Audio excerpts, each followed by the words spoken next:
Thank you, and may I thank Mrs Savella for working very openly with the shadows on this controversial report. As Linda McAvan has just said, it falls to Member States to decide whether they wish to go forward with exploiting shale gas deposits on their territories. But that exploitation must be in full compliance with EU environmental legislation. The Commission needs to be very vigilant, and I welcome the Commissioner's statement about Commission action in the forthcoming work programme. We need a tightening of legislation with regard to mandatory environmental impact assessments, for example, and the separation of the licensing and authorisation processes, as in offshore drilling.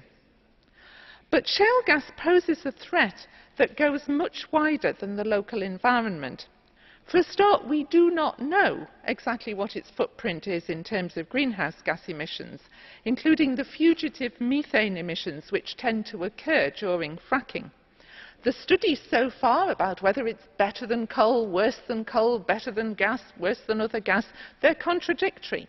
So the research currently being undertaken by the Joint Research Centre is crucially important, and I would urge the Commission to ask for it to be completed as soon as possible. Finally, and most importantly, burning gas unabated without capturing the CO2 is simply not compatible with tackling climate change and the path to decarbonisation. It does not matter how much shale gas lies beneath the soil of Europe. If we care about climate change, we need to leave it in the ground. It will not go off. It does not have a sell-by date. Its time may come in the future, thanks to CCS. But for today, the only climate-friendly way of achieving energy security in Europe is to exploit renewable energy sources, not shale gas.